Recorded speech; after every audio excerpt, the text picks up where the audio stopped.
Alright, should be live. So, we finished off the entire going over every single magic set, looking for cards for Urza, Prince of Krug, for our commander deck.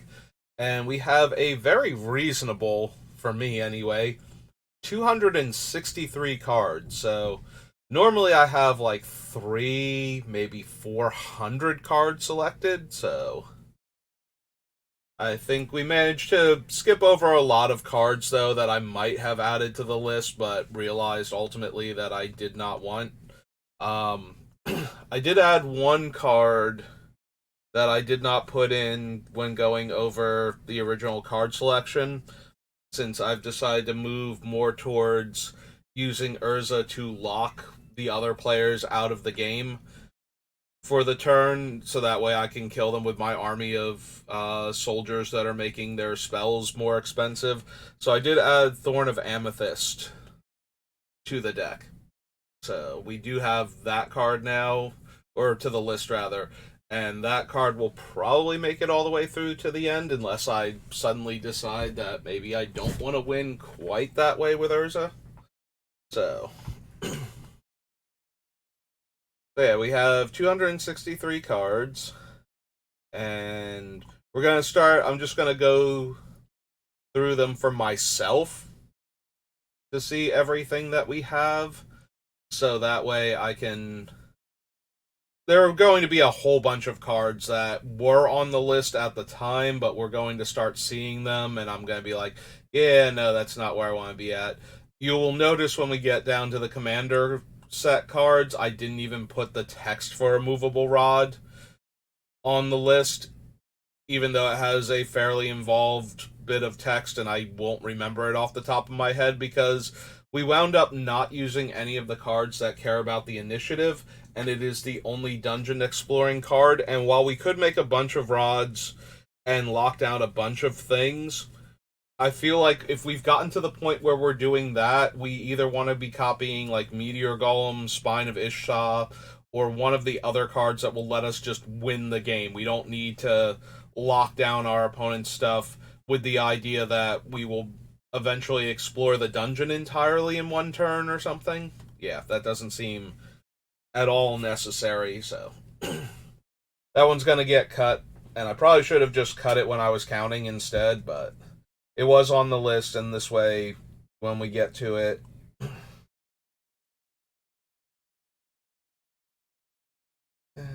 Candelabra. Our artifact is a way to get infinite mana with either Basalt Monolith or Grim Monolith. Um, we're probably gonna cut Rasputin Dreamweaver. That's really weird. It's not and then a whole nother thing and move. Must have slipped and hit the enter button at some point in time then. So Rasputin Dreamweaver was on the list originally because if we could keep making copies of him, we would get infinite mana because Urza costs 6 to activate and Rasputin can make 7. The problem is that, as I figured out later on, turning a non-artifact creature into an artifact creature with liquid metal coating and liquid metal torque does not result in a token that is an artifact creature. So we would have to keep the new one since they're legendary and get rid of the old one, but then the new one wouldn't be copyable with Urza, so we can't actually go infinite with him. So while that may be a benefit to the price of the deck, because I'm pretty sure Rasputin is one of the more expensive legendary creatures from Legends, since he has actual viable game text.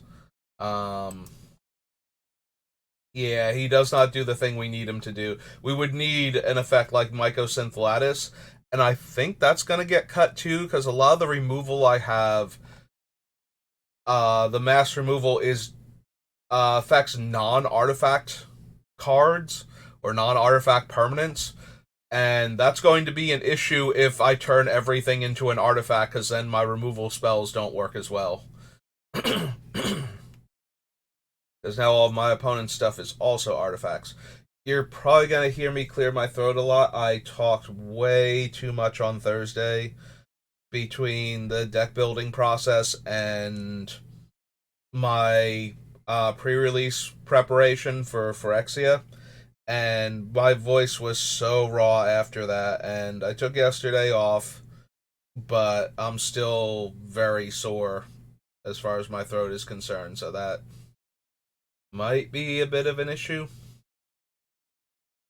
So yeah, my voice is a bit rough, but another thing that can turn creatures into artifacts to let me copy them. I don't know that we're going to need the medallions specifically. A lot of our stuff is colorless, so we might be able to just cut those two out of the deck. Intruder Alarm is potentially, excuse me, infinite. If we're copying enough, if we have enough mana dorks, then every time we make a copy of something, we would untap all of our mana dorks, and that would allow us to generate the mana that we need. So that's probably going to stay for right now. Mindless Automaton lets us draw tons of cards. Workhorse gives us enough of a rebate on the mana, like... So I don't think we have anything that cares if our artifact creatures come into play or die as far as generating value, because if we have Training Ground in play, Urza drops down to 4 mana to activate, and we could make infinite workhorses at that point, and they would all be 3/3s because of Urza being in play, because we could remove all 4 of their counters to activate him again and make another workhorse, but without either a hardened scales effect to give them an extra counter, or another cost reduction effect, or a way to generate value from them either coming into play or potentially dying. It's not in and of itself infinite, although it would be another option with like Croc Clan Ironworks. Also, I should probably add Ashnod's Altar to this deck. We have enough uses for the colorless mana that we can very easily go infinite with either of them. Probably going to wind up cutting Treasure Hunter, but we'll see. We have other things that can buy back our dead artifacts, and I think I already cut a couple of cards or ignored a couple cards that could potentially fill the same slot, so... Palinchron is another thing. If we make an artifact Palinchron, like, it would also work with Great Whale, but Palinchron has other combo potential and can protect itself, but since it untaps 7 lands when it comes into play, if we use 6 lands to activate Urza, so if we have 7 lands and we use 6 mana from those lands to activate Urza, then as long as we don't have, like, Ancient Tomb or something, we now have infinite mana by just copying the Palinchrons over and over again. It's very easy to get infinite colored mana, which is something that we don't have access to with a lot of the other things that we could be doing. Squeeze is probably going to get cut.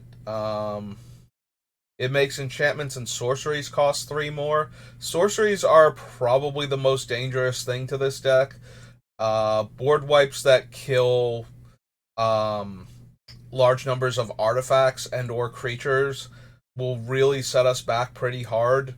The biggest thing that isn't in that category that we would have trouble with is something like the Bane of Progress, which is a creature that would destroy all of our artifacts, but I don't know that increasing the casting cost on sorceries is where I want to be. I think I might want more... Like, we have Force of Negation, Force of Will, Counterspell, Mana Drain, Disallow, I think Summary Dismissal's on the list, and like an Offer You Can't Refuse is on the list. So we have a bunch of ways to counter specifically sorceries that will mess with our deck, and some other non-creature spells as well. And then we have a bunch of counterspells like the counterspell Mana Drain and whatnot that could actually stop Bane of Progress, but I am most concerned about everything from Shatterstorm. I think it's Purify is the one that destroys all artifacts or enchantments. Cleansing Nova. Um, Anything that can destroy all of our artifact creatures in one go, or all of our artifacts and enchantments in one go, is going to be very problematic for this deck. We probably don't. So we have another thing that's better than this at this thing's job, and I think we have some other options further down the list for creatures that can kill artifacts and enchantments. The problem is that there's not a lot of them that can do it by coming into play. I don't think Loran's on the list, but maybe she should be, just as we can turn her into an artifact and spend 6 mana to disenchant.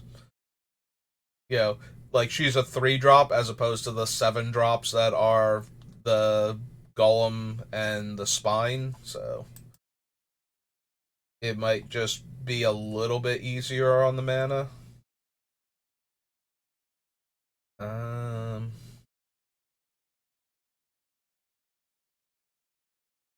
Catapult Master is okay because it doesn't care if the soldiers are summoning sick.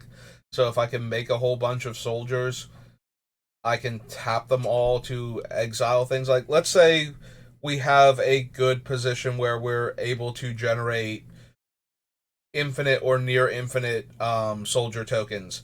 If none of those things are destroying our opponent's um, permanents, like any I was trying to figure out if I wanted like which permanents I wanted to care about, but yeah, if we don't have anything that just blowing up their permanents every time they come into play, being able to tap 5 of them if we're making huge numbers of them to exile one of their creatures would be a fine backup option since all of the tokens Urza makes are soldiers. Yeah, I don't think we need mobilization. I feel like we would either run the Captain of the Watch or one of the other. My things have vigilance in addition to whatever else is going on.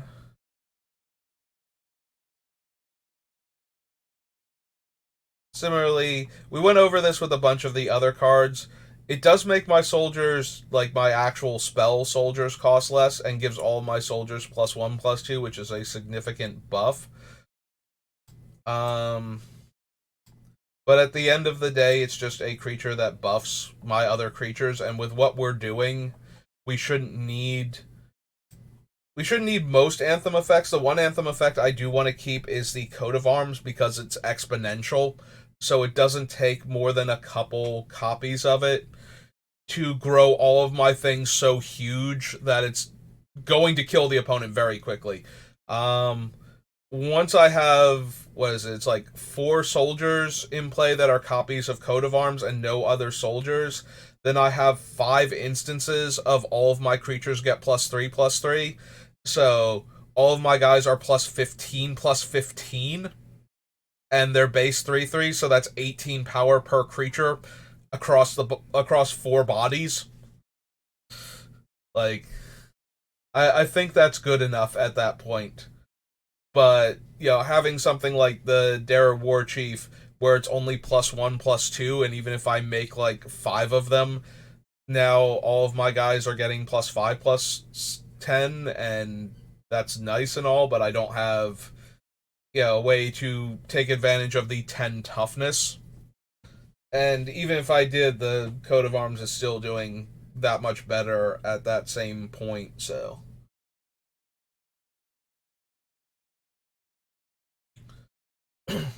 Duplicate is another thing. Maybe I don't care about the Catapult Master either. We have like Duplicate on the list too, which is another one that we can just copy to exile stuff. Platinum Angel can go. It was interesting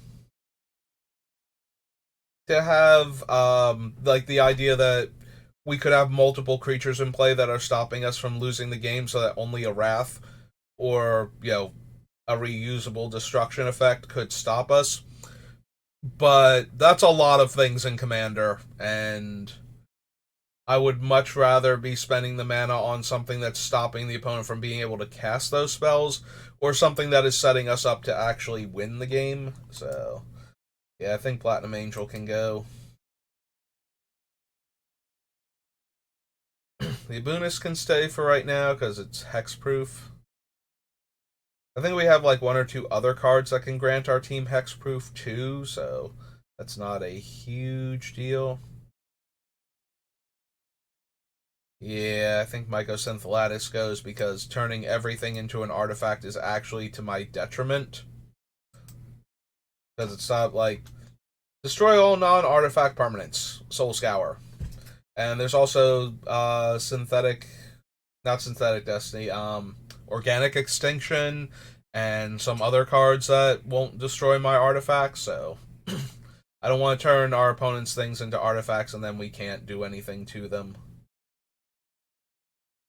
6, we're up to.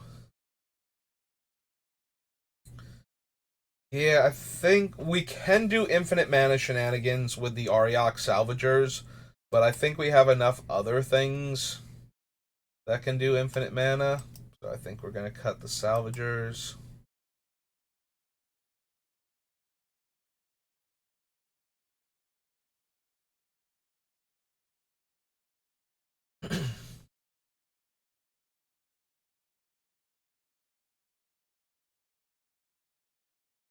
So we definitely want to keep the Clock of Omens. So one of the things we can do with this is once we're close to generating the infinite mana, we can tap the creatures that we're making, as long as they are themselves artifact creatures, assuming we're not doing the liquid metal shenanigans, to then add to then untap mana sources to keep going, basically. Excuse me. Like, let's say we get Urza down to in like the 3 range, and we have like any combination of Gilded Lotus, Grim Monolith, Basalt Monolith, any of those. If we can make yeah, we're making 2 tokens, so we're still spending 3 mana per 2 tokens, so that's not going to help much.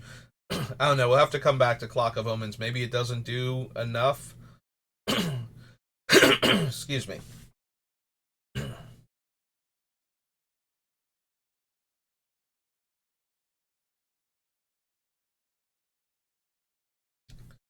So yeah, maybe that's not going to be doing it. One of the things that I wanted to do with it was to be able to tap the Blink Moth Urn,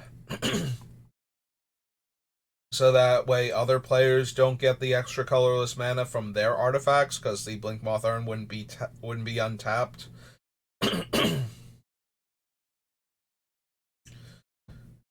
But maybe that's not it. Voltaic Construct lets us go infinite with any of the things that tap for 3 mana, so that one's gotta stay. God. Excuse me. ETBs regrow an artifact with low casting cost. Yeah, I don't think we need that guy anymore.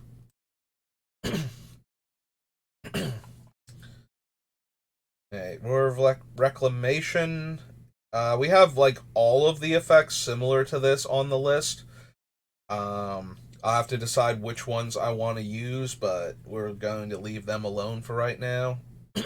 Hour of Reckoning destroys all non-token creatures, which is a useful variant to have when I need to get rid of the opponent's artifact creatures, maybe, but I don't want to lose all of my cool tokens that I've been making. It also works very well with when I've made non-artifact token soldiers through shenanigans, and I don't want to lose my, like 3 training ground copies. I don't know that we're actually going to need the 2 dragons from Kamigawa. Like, they do work with the activating Urza, making a copy of them, having the copy explode because it's legendary, and getting the death triggers for them, but I think we have enough other stuff in similar veins that we probably don't need either of them, if I'm being honest.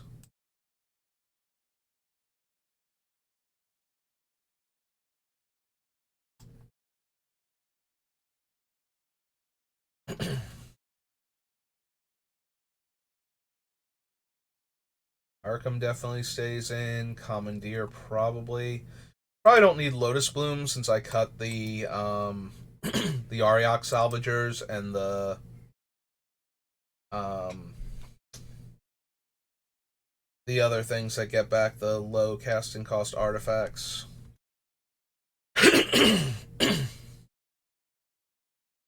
Stonecloaker we might cut in favor of the Lion Sash, but we'll leave it on for right now until I want to make that decision. We don't really have the shenanigans that I thought we were going to have with Oblivion Ring. I thought we were going to be able to sacrifice it to, like, the ironworks and whatnot, but since the, again, liquid metal coating doesn't work the way I want it to with Urza, so the tokens aren't artifacts, which means we would have to have Ashnod's Altar in order to permanently exile things that way. And we have enough other stuff that can deal with permanents that are problematic that I don't need a way that's not going to work the way I want it to most of the time. I wind up cutting the Archon too. I think we have we have enough stuff that gets rid of other permanents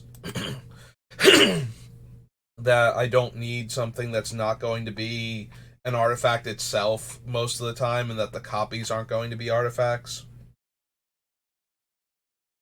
So we're up to shards. Let's see what we cut so far and clear the clipboard. So 1, 2, 3, 4, 5, 6, 7, 8, 9, 10, 11, 12, 13. Alright, so we're down to 250 cards.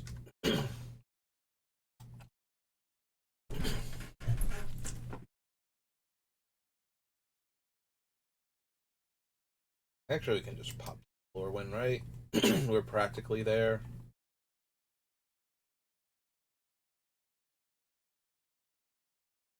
Oh no, wait, we were on Alara, weren't we? I just kind of skipped past. I don't remember stopping on Stuffy Doll or anything, because we can probably cut the Akroma's Memorial too. And I did not even mention that. Yeah, I forgot the Akroma's Memorial was legendary when we added it to the list. Yeah, because there's Stonecloaker, but I kind of bounced over the Memorial. I was amused by the idea of having 3/3s that had all of Akroma's abilities and granted all of them to any other creatures I had as a backup for the actual Memorial. I forgot that it was legendary. It's so bad. At least I know why I'm choking to death today, though. Unlike some days where it's just like, oh no, I'm gonna start talking and then all of a sudden I can't. Knight Captain of Eos is on the list because of its fog ability. I don't know that that's going to be anywhere near good enough for what we're doing, so I think we can cut that. Do we want the Canonist? Like, I think if our deck is doing what I want it to do, it's going to restrict what players can do enough that I don't need to restrict what I can do despite having the mana. Like, I'm very worried that I will cast a non-creature spell and then not be able to play a counter spell.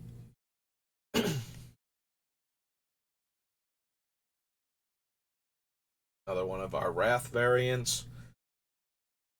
Yeah, with Sanctum Gargoyle, we can probably go back and cut the Treasure Hunter, too.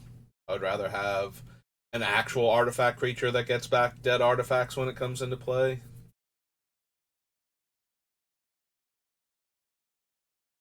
Master Transmuter might still be good. Being able to cheat the more expensive stuff down. Glass Dust Hulk. Because it triggers off of artifacts entering rather than being cast, really lets us kill an opponent immediately if we're doing the cool thing, even if the other things all have summoning sickness. Like if Glass Dust Hulk just gets plus 1 million and attacks for 1,000,003. then we're probably pretty good. Stone Golem, definitely. Training Grounds, absolutely. Forge Master, Liquid Metal, Mox Opal. We might be able to cut Tempered Steel. Like, again, I don't super care about how big my individual artifacts are. I care about how many of them I can make. We'll probably wind up cutting things like the Worm Coil Engine and the Golem that's like a 9/9 with 3 keywords that breaks up into 3/3/3s with one of each of the keywords on them. But I was very amused by the idea of making a 3/3 Worm Coil engine that dies into 2/5/5 half a Worm Coil engines.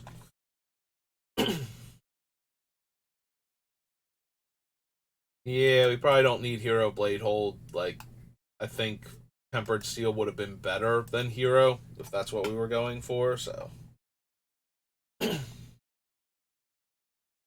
love Mirror Works. Love Shimmering Mirror for this deck. Treasure Mage is fine. We have a bunch of expensive stuff. Winding Clock, yes.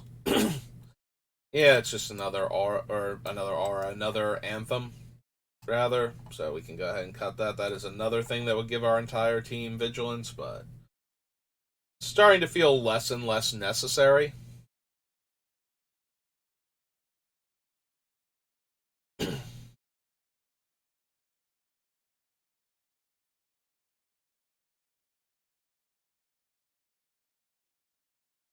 Gotten our set.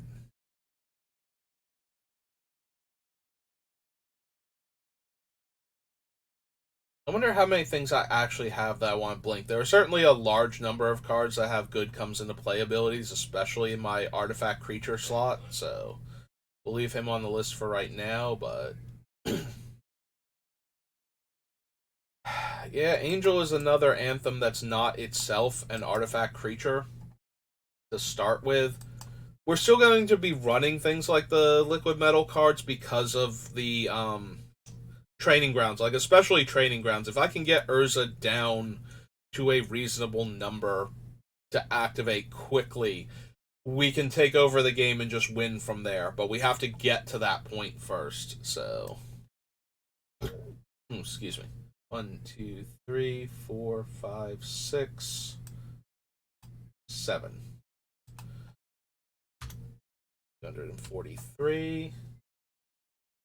Save real quick. Oh, oops. Um,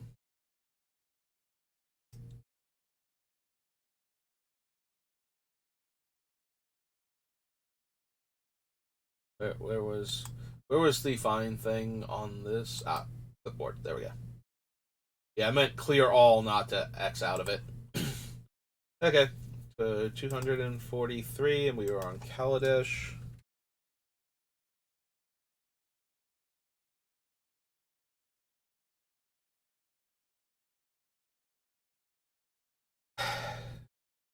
Yeah, we probably don't need Saheeli's artistry.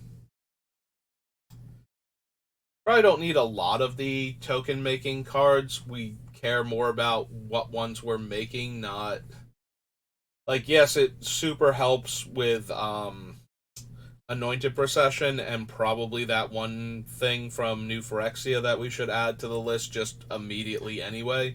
And technically we do have the New Phyrexia list, so maybe I'll go back and go over that one and add some stuff because I definitely want the I think it's called the Dominus or something, like the cycle is like the something Dominus of something else.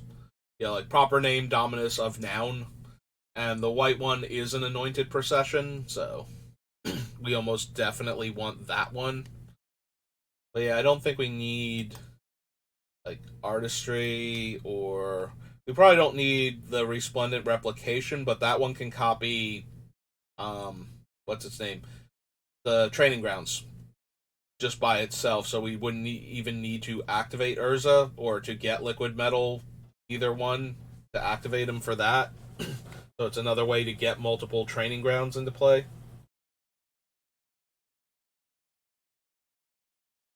I suppose we keep Restoration Specialist because it can get back. training ground and other things like it, but we probably don't need it.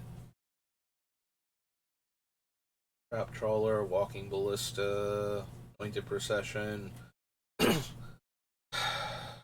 Just my tokens, flying and vigilance. Once we have enough of them, I don't care though if they're hard to block. So that feels like it's just taking up space in my deck. Alright. We already saw the first one that's a worse version of several other cards with the same game text. So we'll probably go back and get rid of that eventually. Power Shard is interesting because if we keep making token copies of it, then each one of them will tap for more and more mana. This is one of those cases, though, where I kind of wish we weren't making artifact creatures, so that way, once I got to critical mass, I would keep netting mana each time I make one in the same turn, but the problem is that we don't have a way. Like, we could give haste. One of the things that we could do with that would work is lightning greaves, or if I'm making enough of them, swiftfoot boots. Because once we have enough in play, like, we could just move the greaves or the boots over, tap it for, like, we've got 5 of them in play, so we tap it for 5, we spend the extra 1, we make another one, we move it over, now it taps for 6, and that allows us to activate Urza again, and now it taps for 7, and even if we have Swiftfoot boots at that point, we're infinite, so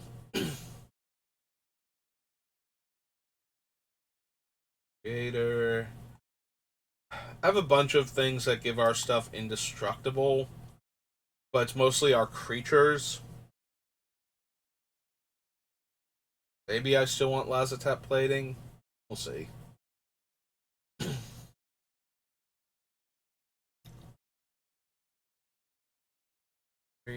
Midnight Clock. Mirror Maid is fine. Stone Coil might get cut just because it's a cute trick, more so than anything. Heliod might get cut because all he's really doing is going infinite with, like, Walking Ballista, or if we add it back onto the list, Triskelion.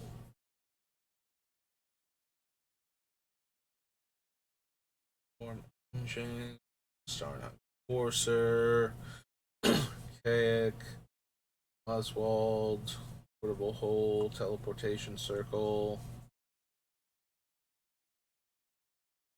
Nope, so far, all things I want to at least consider.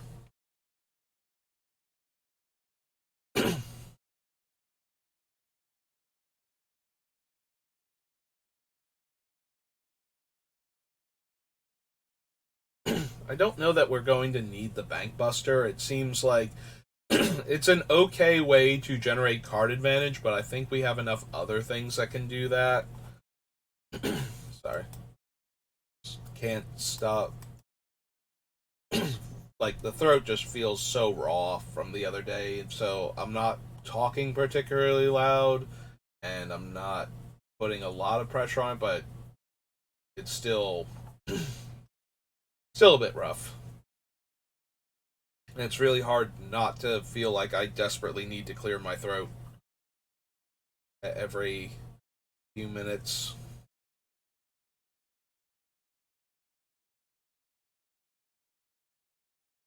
Yeah, end of the day, we don't need any of the buffs to any of our creatures. We're just going to win through sheer volume of them. And we certainly have enough that can destroy problematic permanents that would stop us, something that deals damage to attacking creatures. We should be able to actually handle anything like that, so...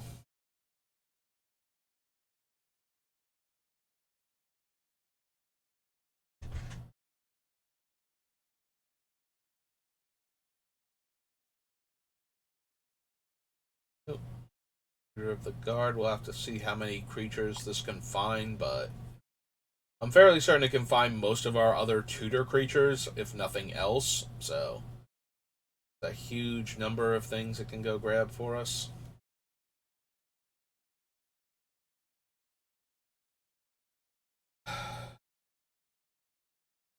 Makes the first artifact spell you cast each turn one less. Level 2 gives us the first artifact off the top of our deck. And at 6 mana, level 3 gives me a copy of an artifact I control each upkeep.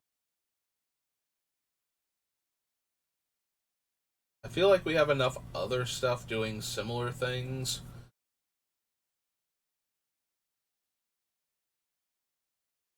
Like, we've got a lot of cards that are doing the reduced casting cost on the artifacts better. We have a lot of cards that are tutoring artifacts for me better, and we have a handful of things that are making copies of artifacts I have better than artificer classes. So it's doing 3 good things, but it's doing all of them way worse than any other random card in the deck that is doing one of those things well. So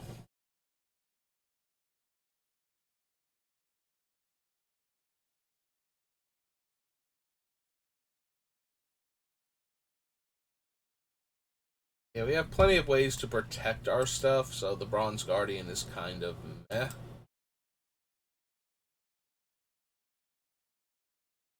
Let's just go ahead and get rid of the immovable rod. Kappa Cannoneer is a variant on Glass Dusk Hulk that we can use our non-mana producing artifacts to pay for.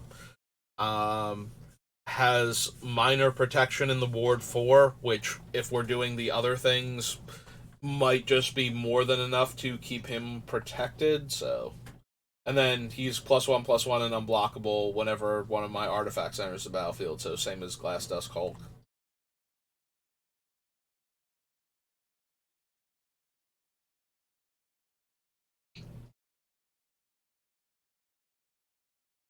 So, workshop.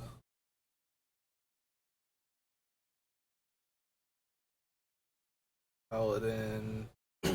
I do like the Knight Paladin for its ability to kill our opponents without damage in the turn that we're going off with all of our other stuff, so 1, 2, 3, 4, 5,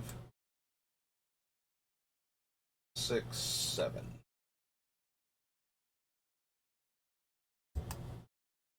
So 230. Yeah, 236.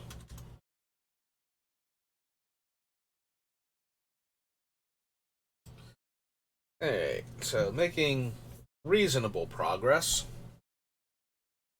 Oops, almost did it again. Clear all.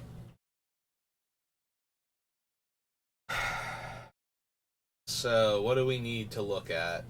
Do we need to look at our artifact mana sources and start questioning which of those actually need to be in the deck? Maybe. To start questioning, like, are things that copy other stuff? Maybe we can still make 1 or 2 more passes first on generic things that we know we don't super need. We have other stuff that's also doing that.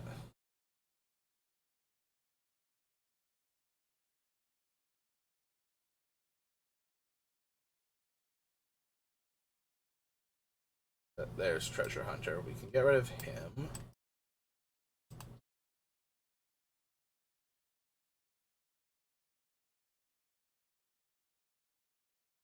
About take key, Worn Power Stone.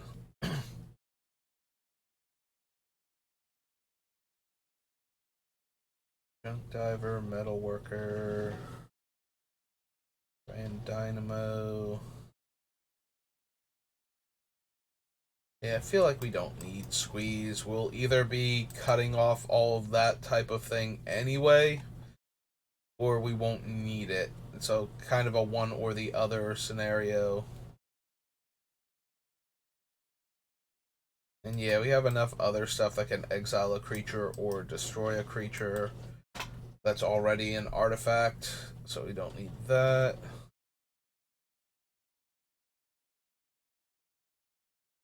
Weather Wayfarer does let us tutor any land, so I think we keep that to help us do things like assemble the Urzatron.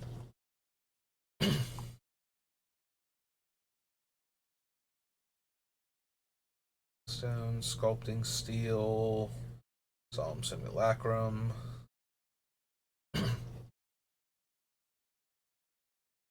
Probably don't need Memnarch.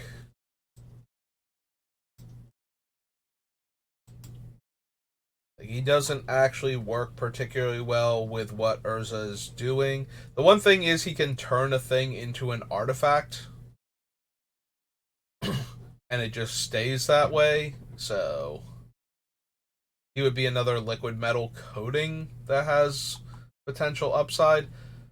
Huh.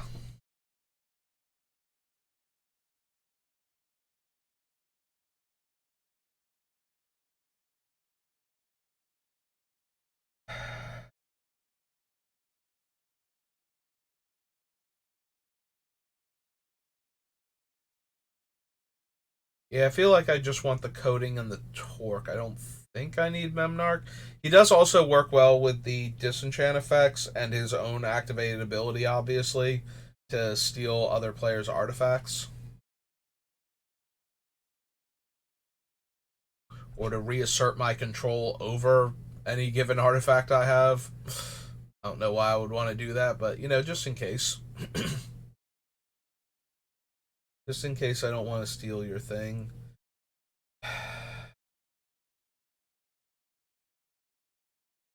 Maybe we leave Memnarch on then. For now, anyway. Just because he can do that. So. Just because he can serve as another liquid metal coating is what it really comes down to.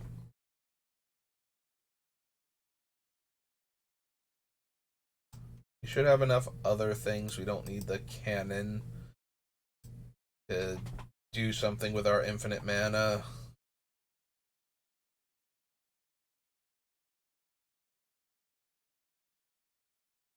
I do have to make sure I have enough artifact creatures that I'd be willing to sacrifice to Arkham, because I don't make artifact creature tokens very often.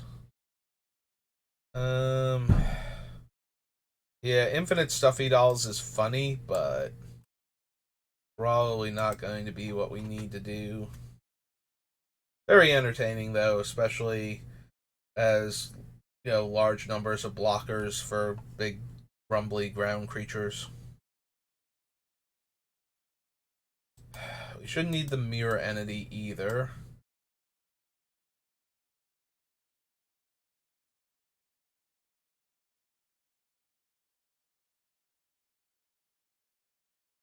Ethereum Sculptor, Master of Ethereum.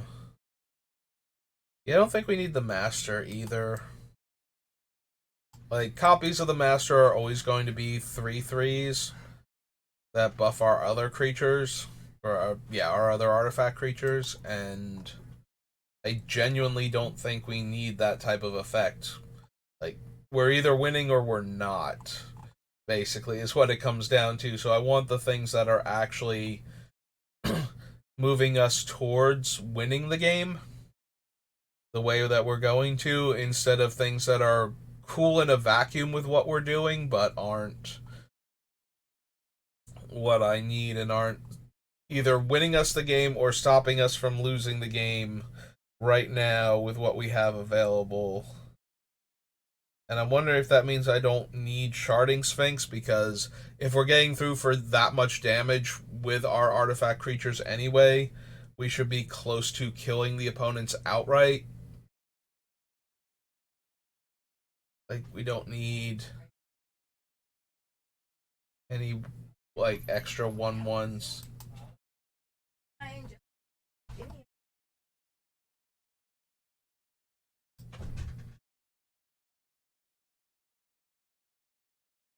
Let's go ahead and cut Sharding Sphinx.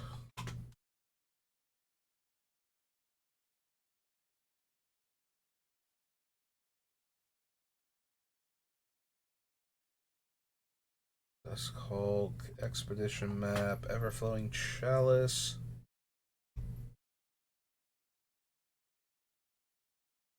Okay.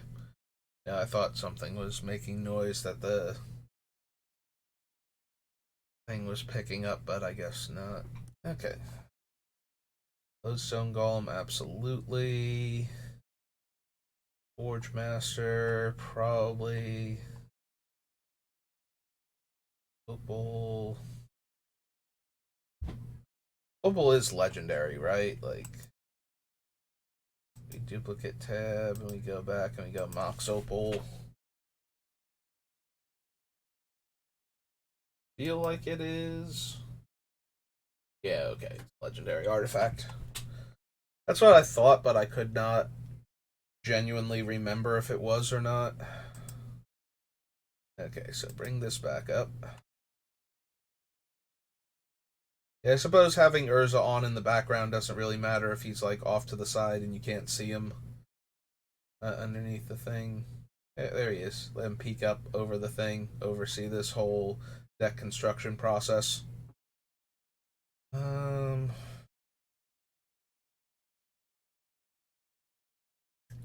I suppose we have enough other stuff granting hexproof, indestructible, and various other protective keywords that Spellskite is not necessary. Like, either we're protecting it from targeted things or we're protecting it from a sword removal that would actually handle it, so the Spellskite probably an unnecessary thing. Keep the Codex Shredder because it's an artifact that can let us buy back our dead cards. Lets us get back anything is the key. Like, we have a whole lot of things that will get our dead artifacts back, and like one or two that can get back a dead enchantment. Having a card that gets back anything, though, like any of the instants and sorceries we might want to cast or anything else, probably worth considering.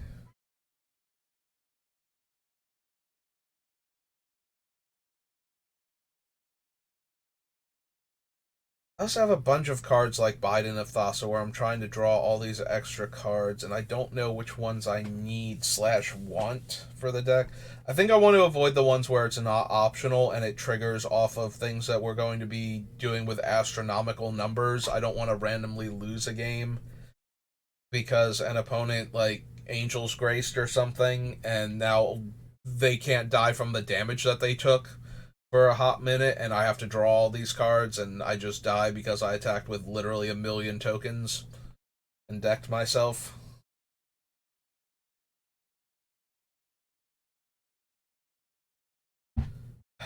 We have a lot of comes into play abilities, but I don't know that we're going to keep enough of them in the deck that we need display. So we might not need any of the flicker effects. We might just have enough.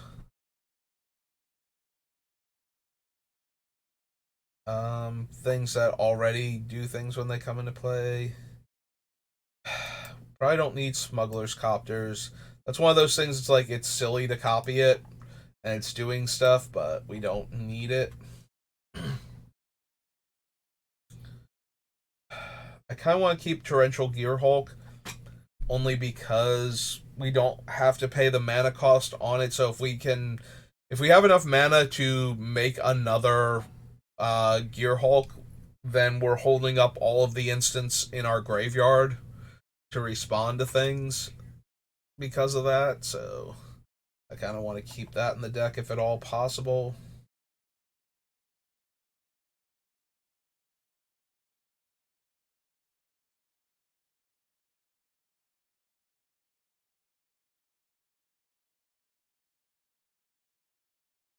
Mm.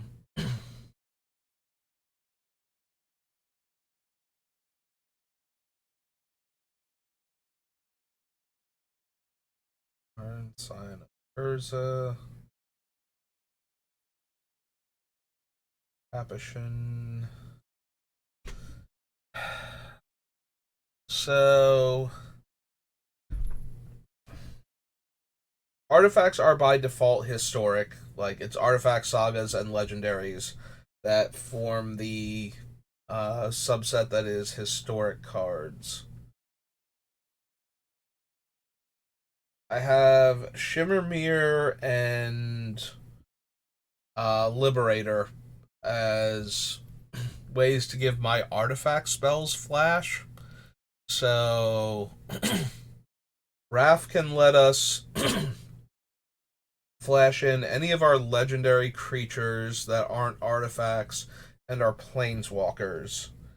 I don't know that flashing in planeswalkers, aside from letting us then untap with the planeswalker in play and having access to the mana, that's like the only real benefit to flashing into planeswalker since we can't activate it. And this is actually making it more vulnerable to removal before we can activate as a result. But it also means that if we untap with it, we have our actual full mana allotment to work with. So,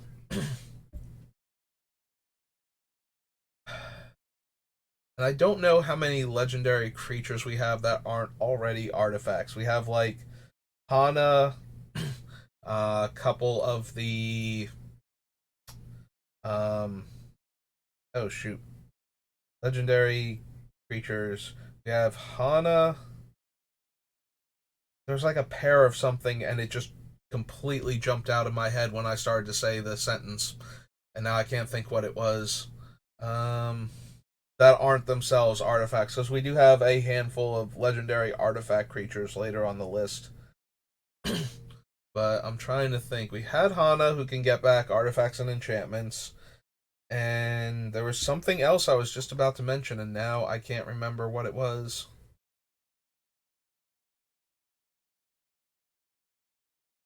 Emery is legendary, but actually, Emery being legendary because she taps to let me cast an artifact from the graveyard. Like flashing her in might be mildly relevant. I don't have another way to give her haste. Similarly, Oswald, but I cannot, for the life of me, remember what there were two cards in my head that I was going to mention, and then I completely forgot what they were. We have Jinga Taxis and Tameshi. Sten. Um, Mander, of course. So being able to reflash him back in might be relevant depending on the situation. Sai, but I don't think so. Muzio. I don't think it was Muzio and Arkham. So maybe it was. Maybe I was thinking of the two Urzas because our commander Urza and Urza Lord High Artificer. I think I might have been thinking of Lord High Artificer, and therefore the two Urzas that we have access to.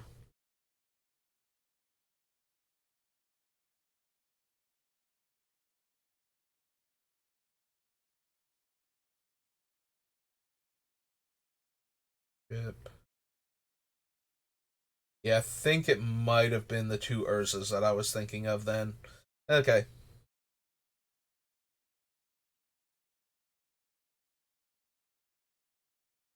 Alright, so we got 1, 2, 3, 4, 5, 6, 7, 8 with the cannon. 9, 10, 11 with treasure hunter. 11. Okay. So 225. You're all. Check the time. Okay, good.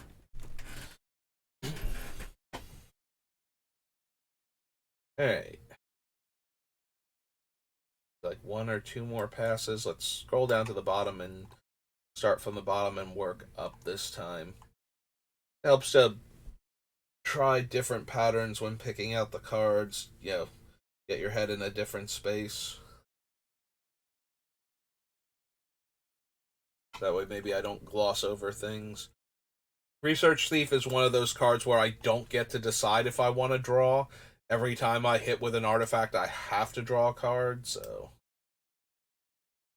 And I think we have enough other cards that let us draw cards under certain circumstances that we don't necessarily need that one.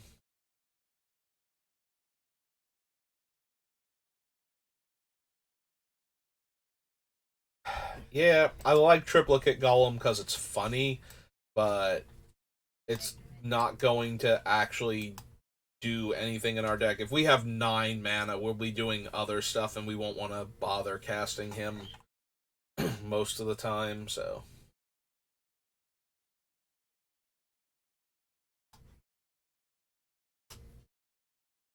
Every time I cap my commander.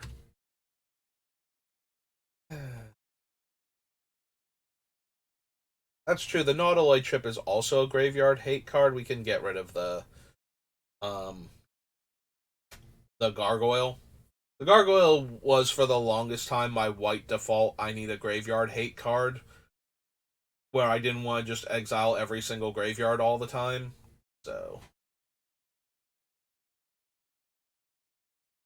Artificer, Tribute Mage, Force of Negation, Spellseeker, excuse me, Recruiter, Muzio. Stick Forge works with most of our deck. Yeah, we probably don't need Muzio. We probably don't need Sai. Rather.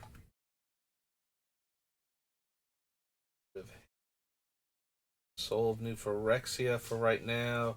Scuttling Doom Engine is another one of those cards where it does work though if I'm sacrificing it for mana and I can just keep making enough of them.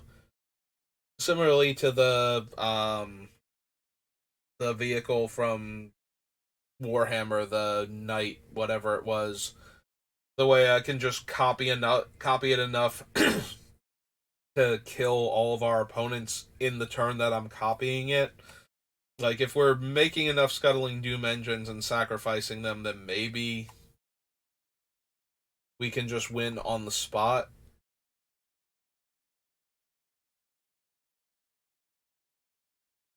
Titan. Steel Overseer, yeah, this is another one of those ones I kept glossing over, but it's another. I have a large army, so let's make it larger, except that my army might be base infinite anyway, so adding the +1 to the end of infinity doesn't really do anything. Sky Strike Officer, if I'm generating enough mana and I don't have an actual win con, can just let me draw the deck. So that guy can stay. Leveler's an okay place to put all of the mana when we're not winning, but we have so many things that kill when they come into play that I don't know that we need them for the cast trigger portion. And the other things don't leave behind power stones that can potentially let the opponent get around what we're trying to do by tying up all of their mana. So, okay, let's cut the leveler. We have Spine and Golem, and we also have things like the duplicate, the one that comes into play, exiles a creature, and then imprints that creature's power and toughness onto itself. Like, we have all of those, and we have a bunch of other things that can destroy various permanents, so I think we're okay that way. Yeah, I don't think this is a Jin-Gitaxias deck either.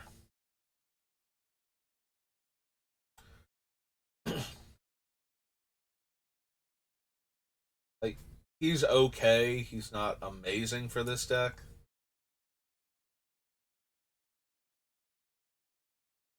Every artifact creature Urza makes is a 3/3, so getting 2 counters onto this guy.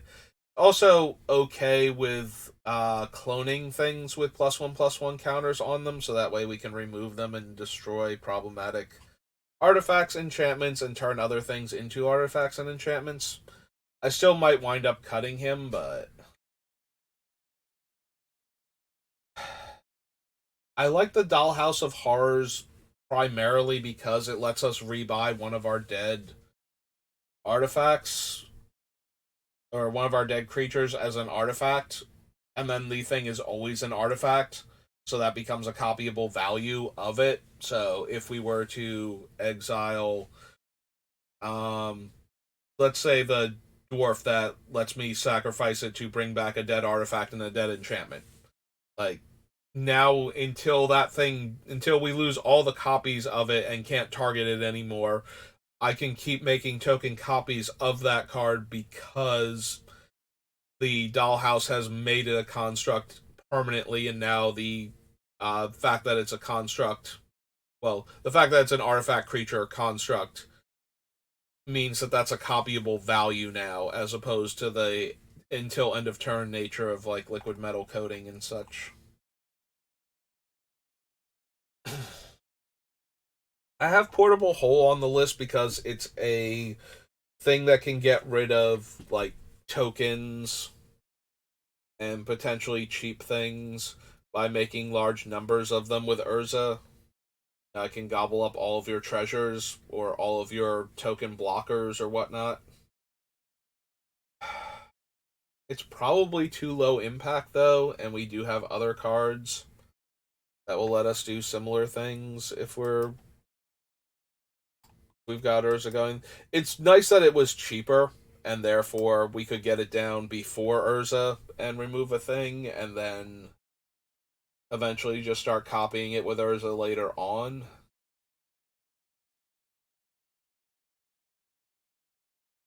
Yeah, Heliod only goes with like the two cards, and I don't feel like I need that combo to win.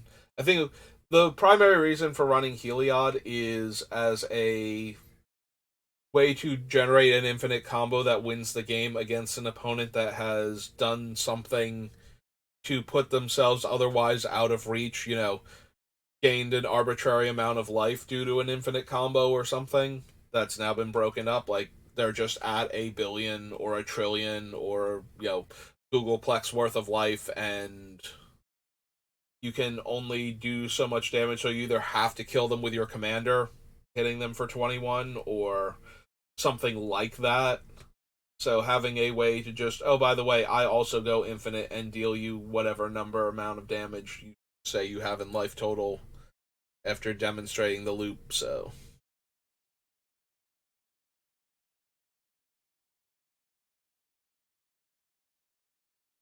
yeah, we probably don't need Stone Coil. It's not an art of.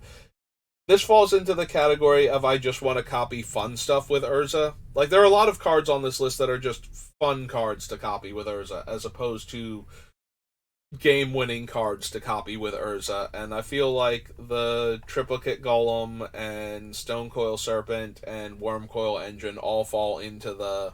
These are fun to copy. They're not good to copy, basically, compared to what we could be copying.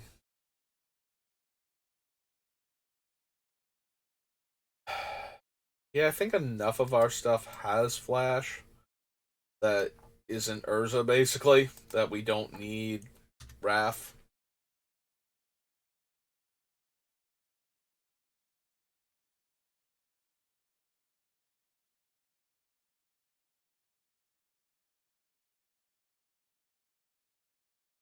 Creation Specialist, Trap Trawler, Walking Ballista, War of Invention. I feel like I'm gonna wind up cutting the dollhouse eventually, but for the time being, I just wanna.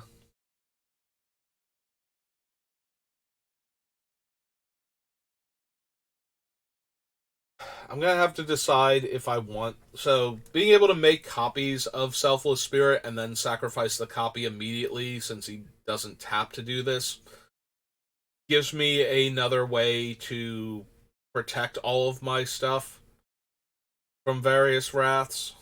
So I kind of want to keep Selfless Spirit in here, but I don't know that's going to make it all the way to the end.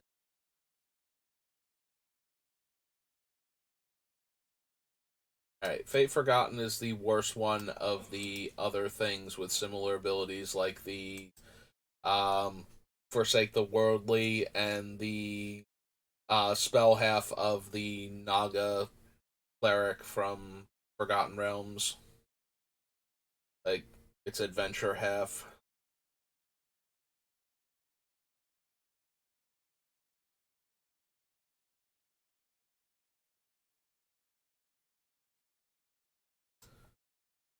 Rid of the Biden. We have enough other things that can draw us a handful of cards and that don't require us to be able to get through for damage. So I think we're safe. Clock, dispatch. I can see us winding up cutting the dispatch just because we have the other things, or maybe even cutting one of the more traditional one drop removal spells. Again, I think we have enough other card draw? Question mark. Actually, you know what? We have like that Shimmerwing Dragon that's not itself an artifact that lets us tap two untapped artifacts to draw a card. That kind of falls into the same category as the Skystrike Officer. So I feel like one of those two can probably go. Yeah, this guy. So this one is a 6-drop, but it can have hexproof a lot of the time and lets us tap two artifacts to draw a card. Whereas the Skystrike Officer is half as much mana, doesn't have hexproof, and requires us to tap three soldiers specifically to draw the card. Alright, I thought I was gonna have an easy time like cutting the dragon, but maybe I wanna hold off on that for a little bit and really weigh the benefits of the two different cards that have very similar function in our deck. Alright. You have a lot of colorless spells that Ugin can affect, but he's also a 6-drop, so maybe we don't need him. We also have a lot of random cost reduction things to make up for the fact that we will be running a bunch of random cost increasing cards also. Like, we want to get to the point where the opponents can't really do anything and they're struggling under the weight of all of my increased casting cost effects. Which makes me wonder if we want any of the other taxing effects. Unfortunately, with most of our things being artifact creatures and us wanting a handful of enchantments to keep going, that doesn't leave us with a whole lot of ways to tax the opponent. Like, we can't run things like Tabernacle because we'd have to pay for our own creatures, and we wouldn't be able to keep doing that. That would tap us out of mana too often. We wouldn't be able to do, like, what's the one that's in? It was originally from Antiquities, and that got reprinted in Mercadian Masks. It's like blue and two, and it's basically Tabernacle, but for artifacts. It's like Aura Flux or something, Aura Field. Yeah, like none of those are going to work because we have too many things that count as those card types. So we wouldn't be able to enforce like upkeep costs on other players for the most part without it either being limited to things that target a specific card and give it another cost to keep it in play, which, is horribly underwhelming. And since most of those are auras, we can't even copy them and put them on more things by turning them into artifacts. So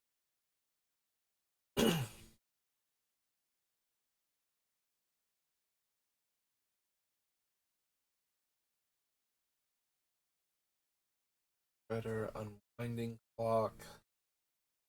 This is definitely an unwinding clock deck. Like, we have so many artifact mana sources that I'm going to want. We can probably cut the Consecrated Sphinx. Again, I think we have enough arbitrary card draw in the deck. The Sphinx is not itself an artifact, so we can't copy it as easily. Like, again, there are going to be a handful of cards that I desperately want to be able to make copies of that we need the liquid metal coating cards for. Although that does make me wonder if I care about the Thran Forge, since it can't target Training Grounds or Anointed Procession or any of the other powerful enchantments that we'd like to copy. Go ahead and cut Worm Coil since it's more fun than good. Mirror Battlesphere does allow for certain things because it is 5 permanents that are all artifact creatures. We can do a lot with that if we're making copies of it. Like, if we spend 6 mana on it, we can sacrifice all of the things that we just made for that 6 mana for 10 mana from Clan Ironworks or Ashnod's Altar. So that's a pretty easy way to go infinite with Urza. Even without reducing his activation cost.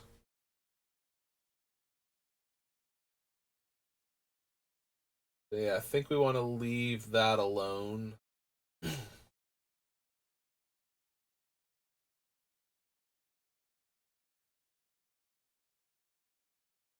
That might almost be an argument for things like the Worm Coil and the Triplicate Golem. But at the same time, like, Worm Coil is functionally 6 mana. 1 for the base Worm Coil, and 2 for the base Worm Coil for either of the things that we're using, and then 2 for each of the worm tokens. And the other thing is like 9 mana, so it feels really awkward to try and use either of them.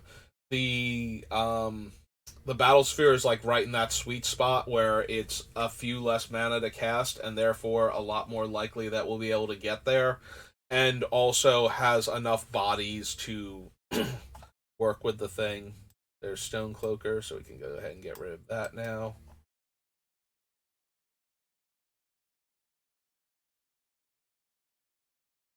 Just come here. Reckoning. Yeah, I don't know. We're gonna have to check and see what each version of cards like Roar of Reclamation and Open the Vaults and whatnot are, and then whittle it down from there.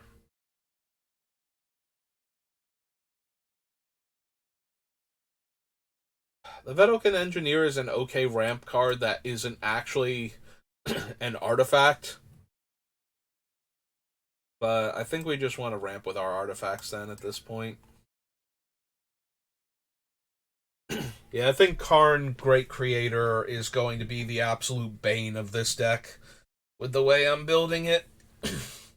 Like, it's like, oh, I can't kill it because all of my stuff that kills a planeswalker is way too expensive, and I can't use any of my mana rocks to cast any of my spells to just, put a bunch of big bodies into play and eventually beat them down either. And everything's just super awkward from that point forward. The Mindslaver is legendary, and therefore probably not what we need. Like, we're not going to be able to use this infinitely with Urza, so I kind of just want to get rid of it then, I think.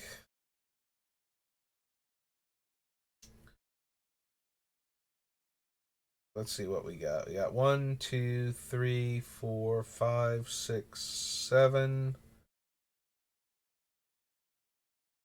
8, 9, 10, 11, 12, 13, 14, 15, 16, 17. 17 cards.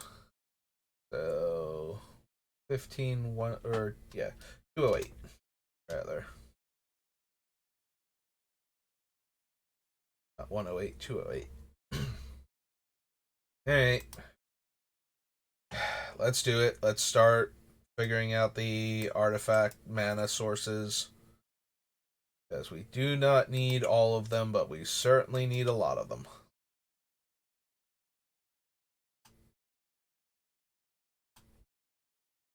Soul Ring, Mana Vault, Basalt Monolith. Either of those. Dust to Dust. Stone Calendar, I'm going to put the ones that make things cost less in their own category, because they're actually serving a different function in the deck. Where if we can generate enough of the increased casting cost ones, we might need to generate enough decreased casting cost ones so our own spells are still castable, just in case somebody slips something through somehow, and we need to be able to counter an activated ability or something. I think we might scroll. Okay, no. Mind Stone.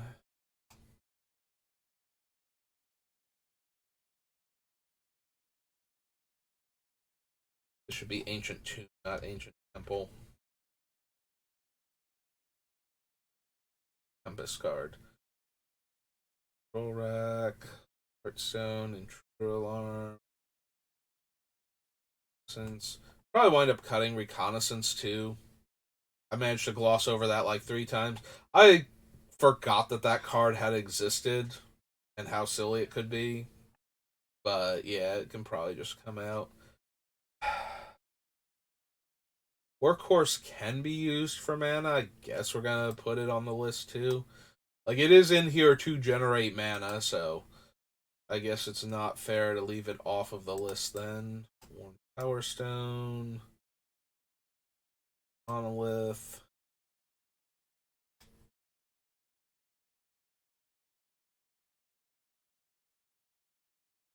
Metal Worker.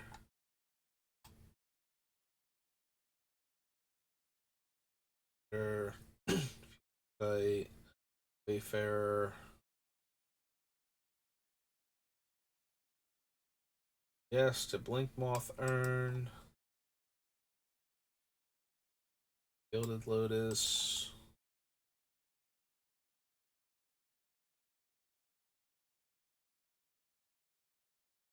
Lightning Retriever Oak.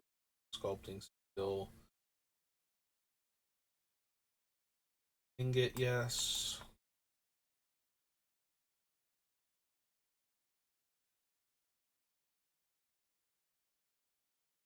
Okay, so we're on Fifth Dawn. Let's scroll down here.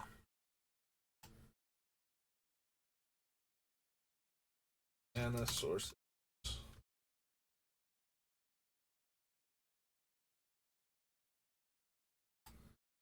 Vault, Monolith. Vault. Why do I have to double click? That is there a thing? Oops. Why is it making me double click for everything?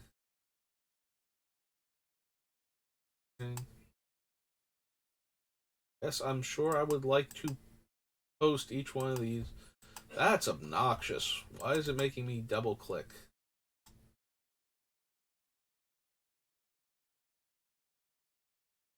Like clicking on the clipboard and then on the actual thing each time because I'm pushing enter to create the space that I'm using.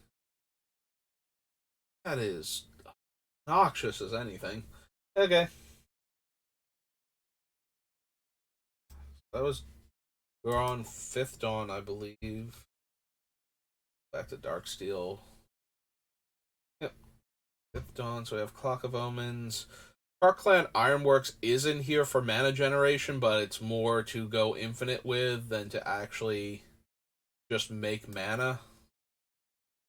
Like, I'm not going to go, oh, I keep because I have Clan Ironworks and I'm going to get to 4 mana and then I'm going to ramp to like 8 or 10. That's not how Ironworks functions in this deck, so. Volition Relic. Bright Earth. Sculptor. Gargoyle. Scourglass.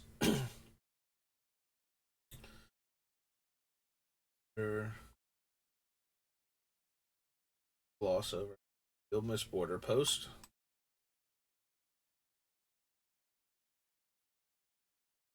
Mission Map. Palace.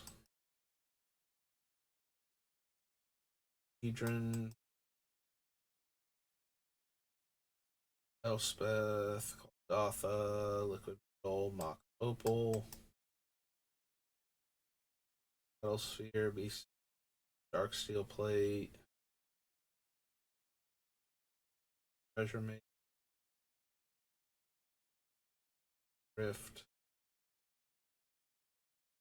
Art, Hedron Archive,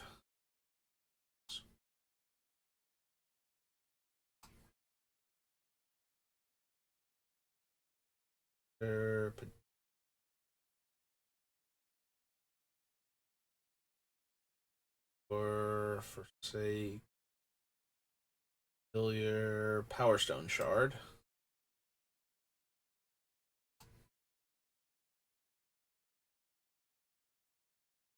Open window. Firemine Vessel, yes.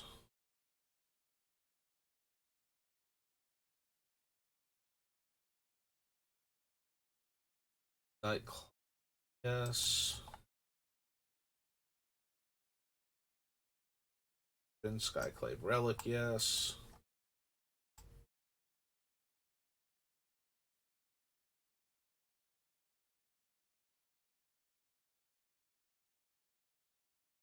Hopeful. Sash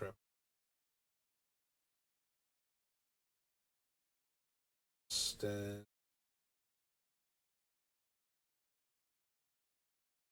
Old Sun Titan.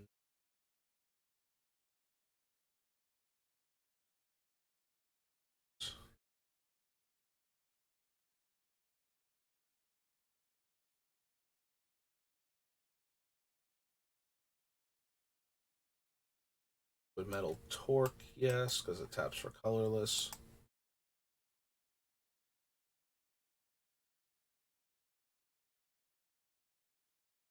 It's Arcane Signet, yes.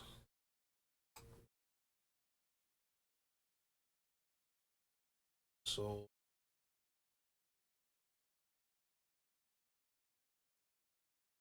any crypt. Okay. Fewer than I thought, but still pretty extensive list. Plenty of room for things to get cut.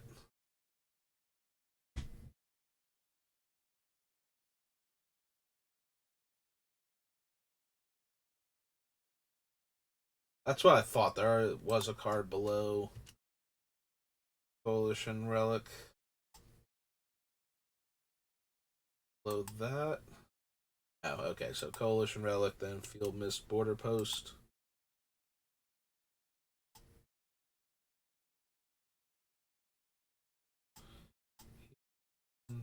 Opal. Archive. Oh, all of a sudden it didn't need to. Just like, oh wait, hang on, I totally don't need you to double click it this one time that you did. I just arbitrarily decided that for that one specifically. No double clicking required. And Mana Crypt. Alright. Clear all.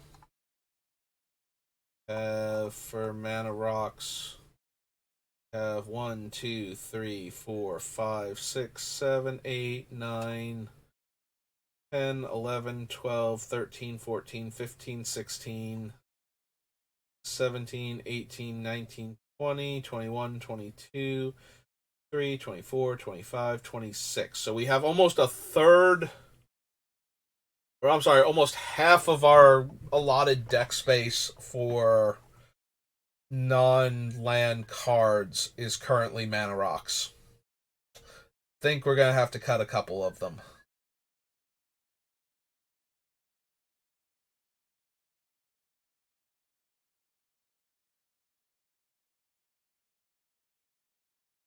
Alright, so let's see.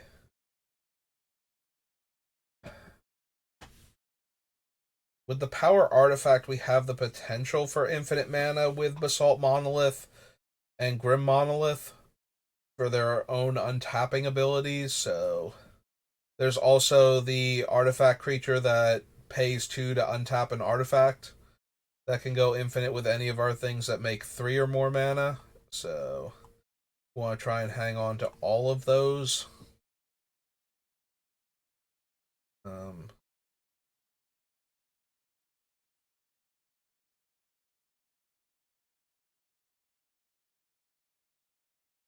yeah, we probably don't need Midnight Clock. The only nice thing about it is it keeps upticking on everybody's upkeep. So in a 4-player game, it goes up by 4 for each turn cycle before it goes off. So we have a more reasonable chance of actually getting all 12 counters on it, despite the fragility of artifacts in this format. But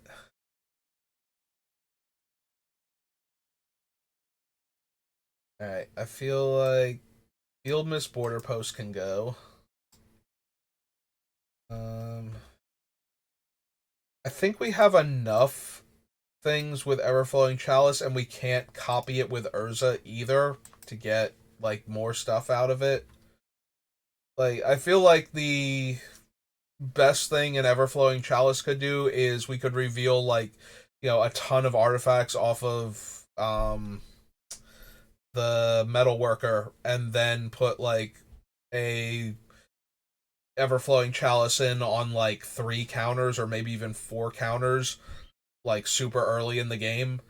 But that's going to happen so rarely that I don't think I want to like lean too hard into that. Um,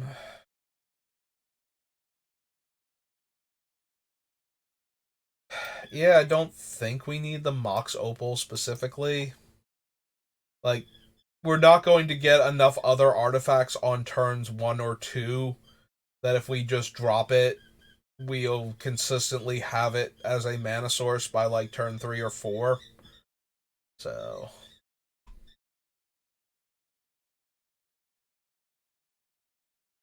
I want to keep the Darksteel Ingot because of the indestructibility, and the same is true for the superior Skyclave Relic.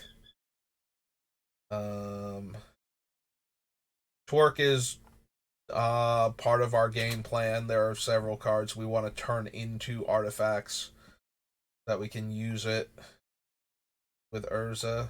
So that one's basically definitely going to stay on the list. Um, Mana Vault taps for 3. Mind Stone can draw us a card. Worn Power Stone might weirdly be one of the weakest ones. It is an okay bridge to our higher casting costs, though. Like, spending 3 on the Worn Power Stone makes it a lot easier to untap into 5 or 6 for, like a Gilded Lotus or Dreamstone Hedron or any of the other more expensive ones. Power Stone Shard does a lot with Urza if we can keep activating him enough. So we kind of want to keep that one in here. So what are the actual worst ones? Grand Dynamo taps for 3. Hedron Archive taps for 2 and lets us draw 2 cards. I think Firemind's Vessel comes into play tapped. Is that accurate? If it comes into play tapped, I think we can bail on that one.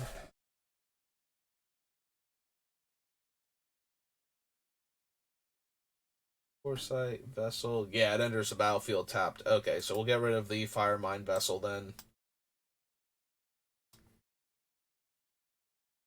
Midnight Clock is fun, but I think we have enough other stuff, and I don't want to. Also, it's a mana rock that exiles itself, which may or may not be a problem. Like, yes, we get a full grip of cards, but we're also losing mana sources. And if I have a bunch of them in play, I might lose multiple mana sources and wind up cycling through like 3 different hands without necessarily being able to do anything with the first 2. But I would still have to shuffle in, draw 7, check and see, shuffle in, draw 7, check and see before, just in case there was like a swords or a path or something. Um, The urn generates potentially huge amounts of mana, but we also have to do the little dance of not giving our opponents mana to work with. So maybe that one can go. And then we don't have to worry about the things that can tap it being in the deck. Um,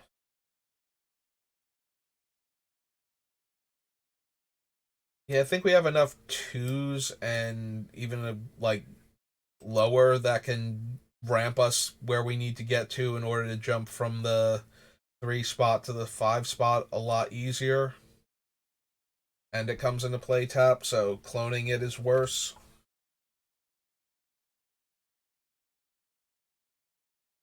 Yeah, we want to keep like all of the ones that tap for 3 or more, and we want to keep all of the ones that we can generate enough mana from early on.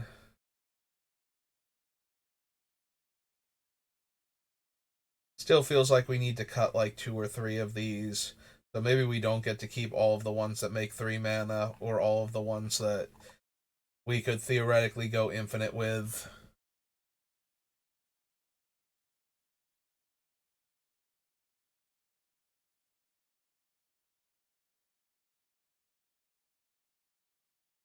Workhorse doesn't need much to go infinite with Urza. He literally just needs the training grounds and then and a way to sacrifice him for any additional mana. So altar or um Ironworks. That being said, maybe that's still not good enough. I also don't know if we're going to have. I'm thinking we're going to have enough actual artifacts for a metalworker to do his job. Let's see, we've cut out 1, 2, 3, 4, 5, 6, 7. So we definitely need to cut more, but I think I want to see more of what the deck is shaping up to be first and figure it out from there. Like maybe we wind up having to cut other things, and then some of the ones on the list aren't good anymore. And then, then we know which ones we have to cut. So that's Worn Power Stone, the Blink Moth Urn. It's 2. Midnight Clock is 3.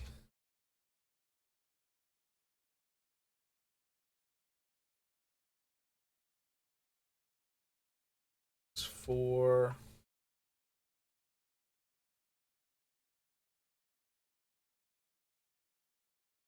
It's 5.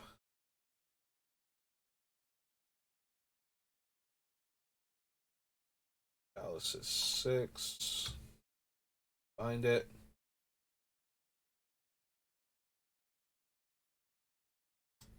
And the Border Post. 7. Yeah, we'll cut those 7 for now. That brings us down to 201. And then we'll just have to think about like what other things we're cutting and how much that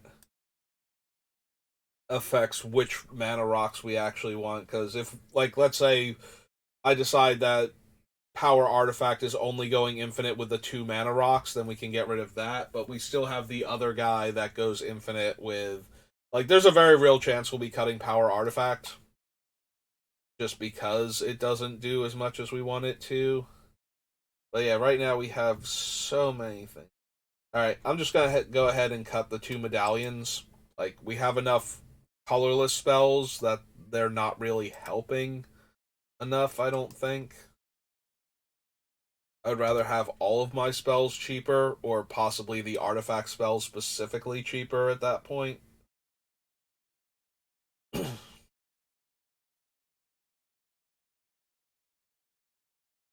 Yeah, we can cut the reconnaissance. That's not really doing anything in our deck.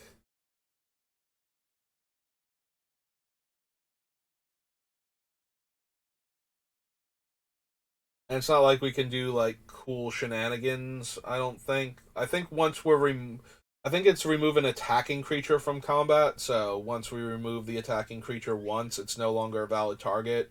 It's not like we can target it 10 times with the intent of tapping and untapping it for mana or something, and then using that mana for activating Urza mid combat. So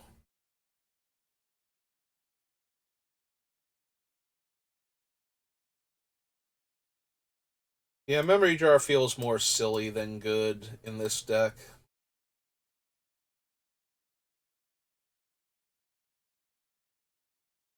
Worker, Dynamo. Study is fine for right now.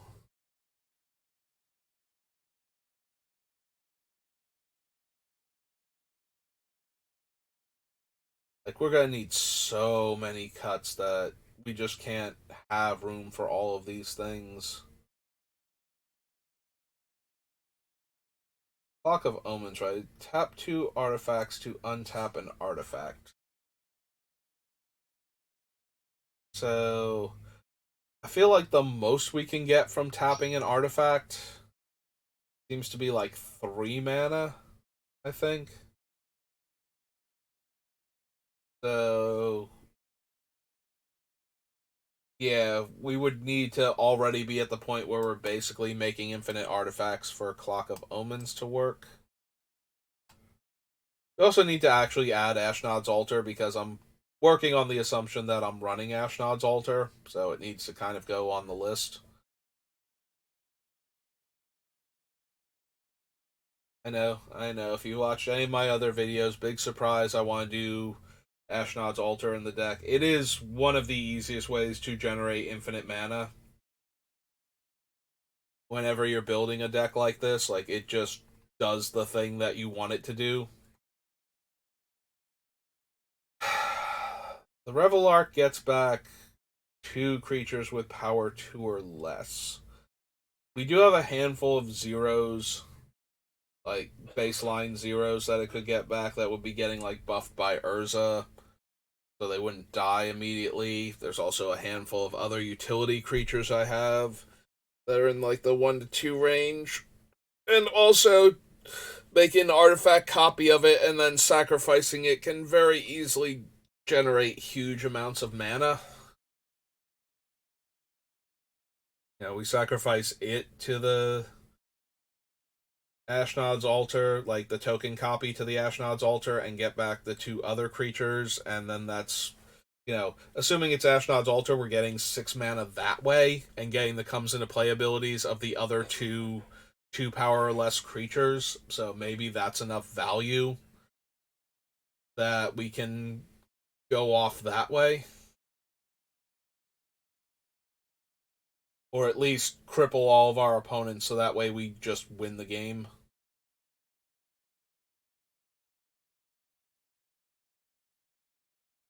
If we have Spark Double in the graveyard and we bring it back as a copy of Meteor Golem, and that's one of the cards that we're constantly recurring here, then yeah, we can probably just win that game. At that point, we just blow up everybody else's mana, and then they don't get to play for the rest of the game of Magic that we're about to have. Should be over fairly quickly, at least, so.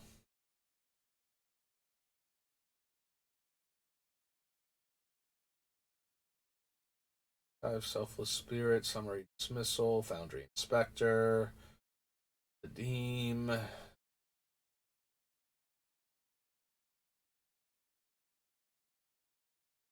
Alright, I think having the abilities trigger twice is way less important than being able to copy Urza's ability and get 2 tokens at the same time.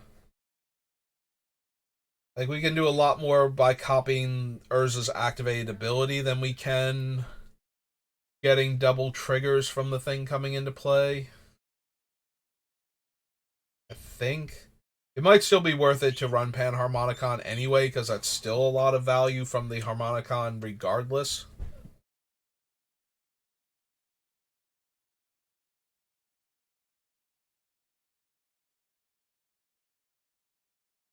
Hid Procession, Forsake the Worldly, Familiar, Karn, Sign of Urza.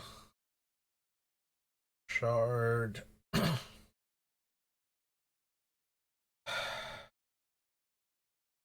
The Temporal Gateway as a Quicksilver Amulet for artifacts is okay, but I don't think it's what we need for this deck. I think we can go ahead and cut that.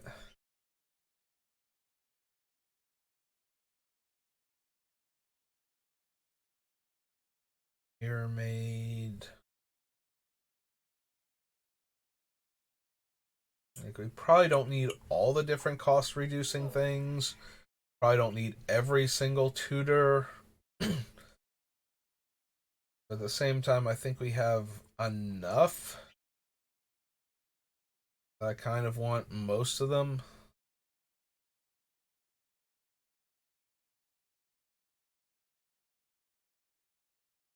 Rexia is an insane thing to copy on the cheap. Staff of Nin's only okay. Maybe we don't need the Staff of Nin. It's a 6-drop. And I don't get the card until my upkeep, whereas something like the Idol of Oblivion, we get at the end of the turn if nobody can kill it. And if we can make tokens on other players' turns, we can also draw cards during their turn cycle. Like, at other points in time during the turn cycle, rather. So that way, during their turns, we get additional. We can make additional tokens and draw additional cards during their end steps.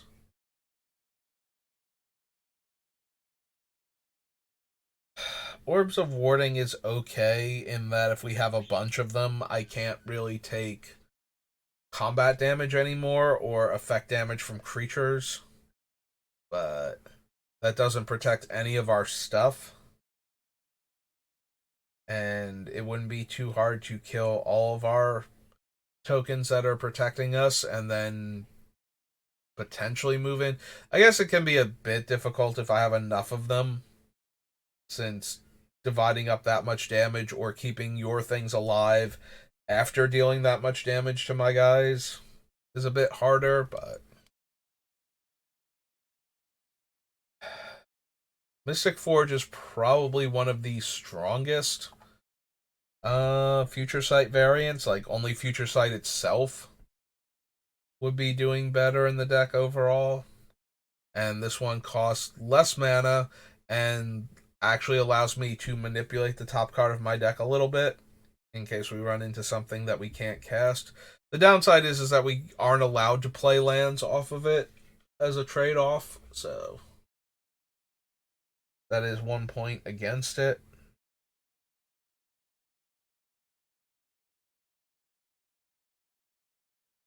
Tutor of the Guard, Force of Negation, Tribute Mage.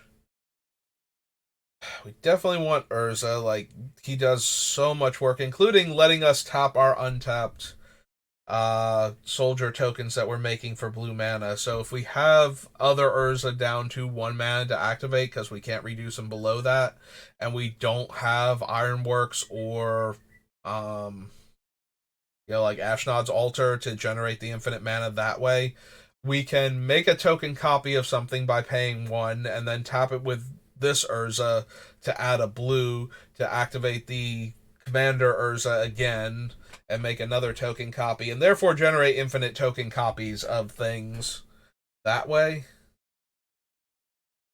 at the very least. So even if it's not something that's advancing our board to a winning state, it is putting another 3/3 into play for every mana, and then just going, okay, you guys deal with this. And yes, most of the time that's going to mean that a Wrath hits or something, but sometimes nobody has it right now, and they can't find it by digging. Also, it forces them to go digging for it, grab it, and use it immediately, and we might still be able to do other stuff after that. I will miss, like, the Lord High Artificer after he gets killed in that scenario. So,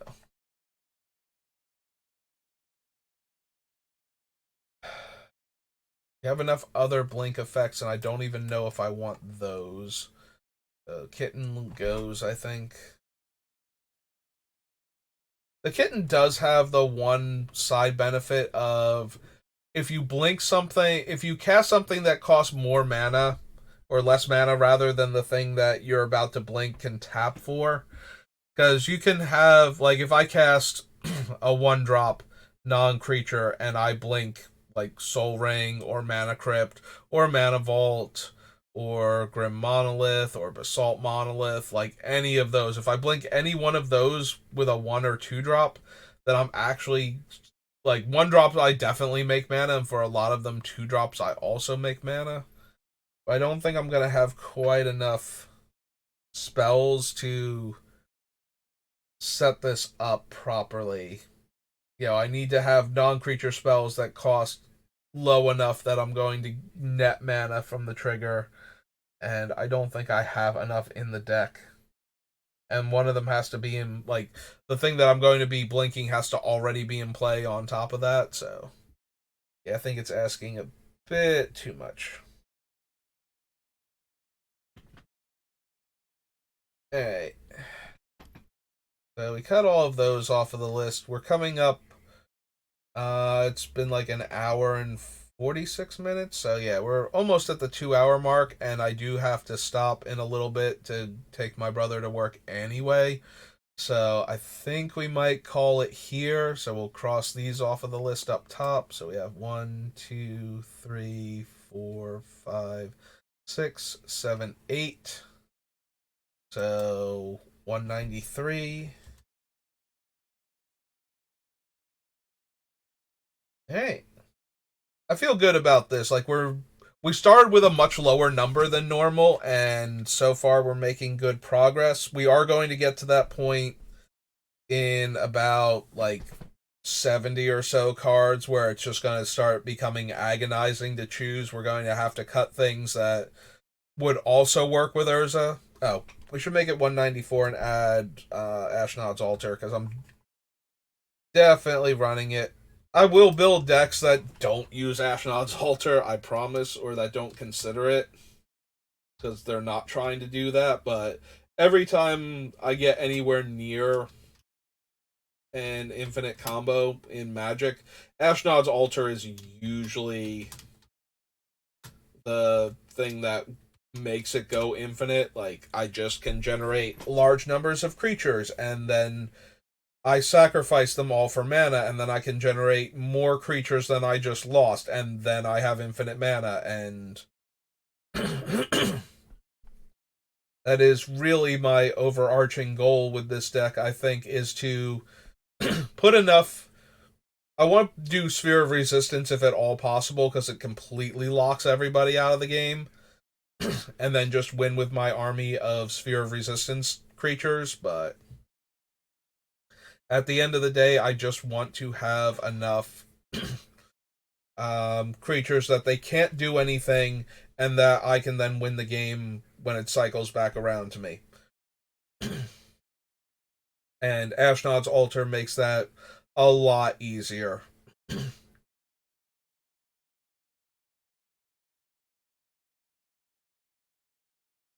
There we go. So that's going to do it for this section of the deck building. I do have some good news on the front of adding other things.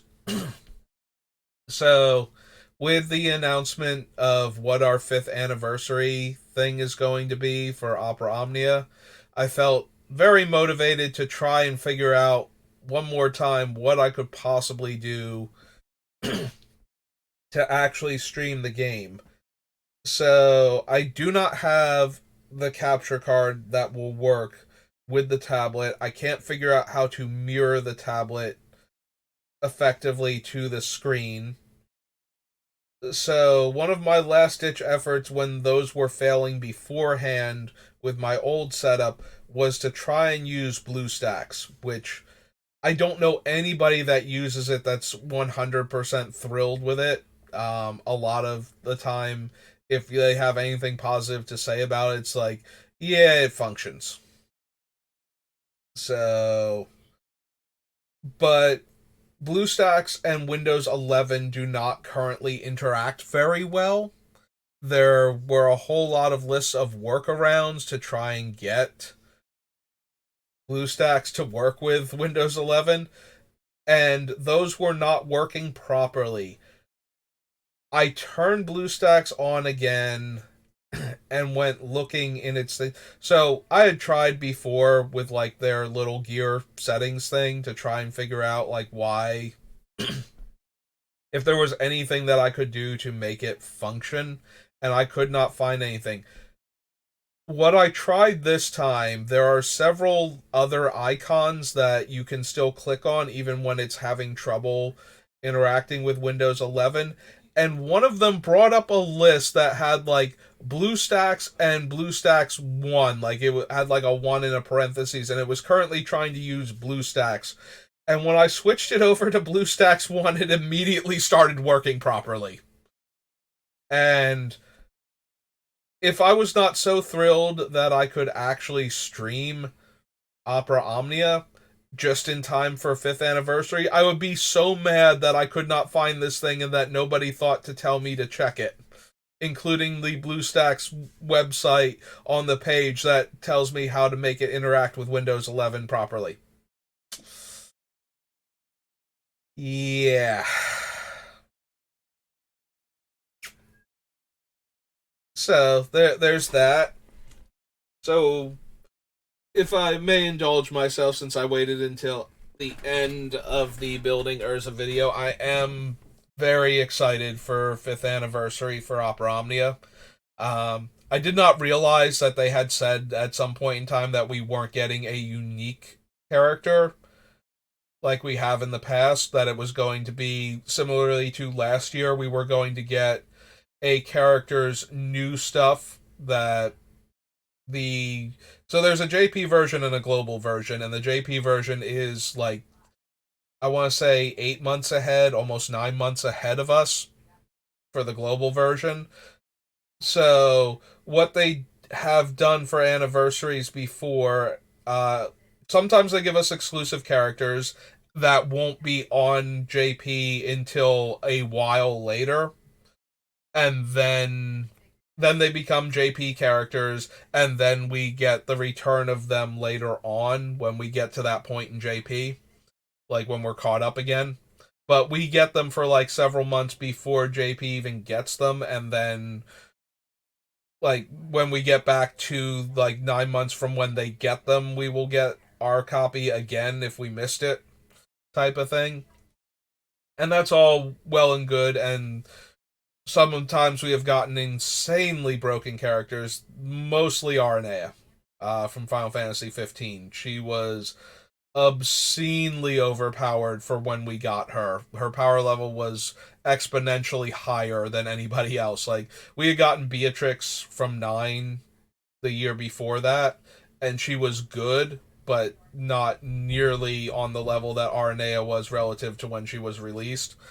We also got Core from 15, and he was decent and usable for a lot of stuff. He was definitely very good to have around, but he kind of fell out of favor much faster. He fell out of favor at the same rate that Beatrix did, whereas Aranea was still being used like past her JP release date. So once they got her, we were still using her in global, type of thing.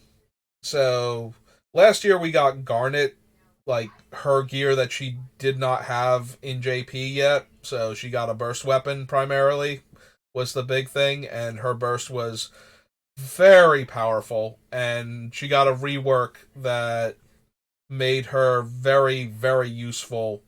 And we used her for a long time after that. She actually eclipsed a couple other characters that were super hyped that were coming out around the same time, because she just was them but better, basically, for a lot of content. So that's kind of what we're doing right now. So instead of getting a new character, we're getting oh god, what's her name? Pinello from Final Fantasy 12 is getting her she's getting a BT weapon, so a burst weapon, and a force weapon, and she looks amazing. Like, her stats are so So dumb. She is definitely a support character, but she's one of those supports that's so strong right now that she's also DPS. And that's kind of like what Garnet was when we got her, is she went from a support character with okay damage to a support character with crazy damage, to the point where she was the DPS character, but she also had great support auras and whatnot. And that's kind of what we're getting with Pinello. Like, she churns out numbers under the right circumstances very well, but she is first and foremost a support character. So she's a support character with DPS stats right now, and so even when she starts losing her luster and we want to start adding in a different character to be the party DPS, she will still probably be the go-to support character. It does not hurt that when force weapons were introduced, Pinello was one of, if not the best, ways to charge the force gauge in the game. So a lot of people have her from, like from a few months ago when we first got force weapons, or like 6 months ago, something like that. And they just have her from then, and they just need to get the two weapons and they'll be good to go. And I have to invest a little bit into her, because I invested enough to use her for force charging, but not to maximize her for that. So I'm looking forward to it, though. Her numbers look absolutely like broken as anything, so I am expecting good things from her. The one thing I am a little concerned about is that she automatically applies haste to the party, just from existing now.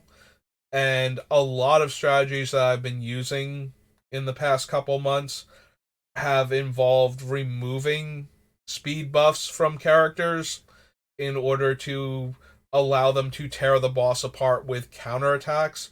So Pinello is not going to work well with that strategy. But I think she's going to work so well with everything else that it's not going to matter much. I think I'm more likely to move away from counterattack strategies and embrace Pinello than I am to shun Pinello in favor of the strategies that I have been using. So yeah, I should be able to get BlueStacks to work, and I should be able to stream it, and I plan to. I believe the event is tomorrow, and I'll be at work when it first starts, but I should be home somewhere between 10:30 and 11 o'clock, Eastern Standard Time, so East Coast United States, Canada, that region. Um, and I am looking forward to doing all of the free polls and unlock and like doing Pinello's event. And yeah, it's gonna be fun. I definitely am looking forward to it. So that is my plan right now, and I'm glad I finally figured out a way to do it, because this has been overwhelmingly frustrating not to be able to do anything other than Magic. Like, I love Magic and it is the focal point, but I'm going to be playing Opera Omnia anyway, and I'm going to be enjoying it, especially with the fifth anniversary. So, it's kind of like if I couldn't play Arena on my computer right now, if I couldn't stream Arena stuff. And so I wouldn't be able to stream any of the new Phyrexia All Is One content that I would be able to create otherwise. Like, it's that level of frustrating. Like, there's this cool new thing going on that I was going to be participating in anyway, and I can't use it for my channel on top of that. So I'm really happy that I figured it out, and I am very much looking forward to that. So, but yeah, that's gonna do it for me for right now. I might be back on later, either working on Urza or doing some like Arena Limited or something, but yeah, we're just gonna call it for right now. So thank you for watching. I hope you're enjoying my build of Urza. I'm enjoying my build for Urza. We are doing way better than we have been with Urza for deck building for a while. Like, low number start and cutting out a bunch of stuff very quickly. So I am feeling good about how soon, like, we should have Urza done in time for New Phyrexia, so we can start figuring out. I'm super tempted to do like Elish Norn just because of the whole Commander Council, Sheldon in particular, wanting to see Elish Norn banned. Like, he did not care for that card when he was previewed it before the set release. Because as a member of the council that decides commander stuff, they do run by the cards for them, like let them see what they're working on in case there is going to be a huge problem with commander with the card.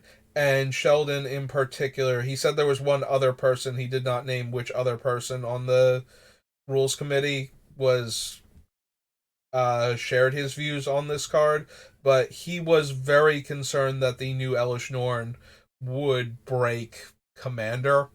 And while I do believe the new Elish Norn is an insanely powerful card, I don't think it's like in a class above a lot of other stuff that is just Commander stuff, silly, broken, incredibly hard to deal with Commander stuff. So I'm kind of tempted to build Norn at that point just to see what the worst case scenario with her in the as the commander looks like, and I'm not expecting like I think Norn might be stronger in the 99 index in multiple colors than she is like as the commander of the deck, but I might want to build her just because of that. There's also the cycle of the double stuff, the one that I wanted to put in this deck and the other ones, and they're all legendary, so maybe we'll do something fun with one of them. Um, and there's a bunch of other legends, including a bunch of other crazy Phyrexians with weird powers and unique game text, so we'll have to see. I might build any one of a number of things, but let's finish Urza first.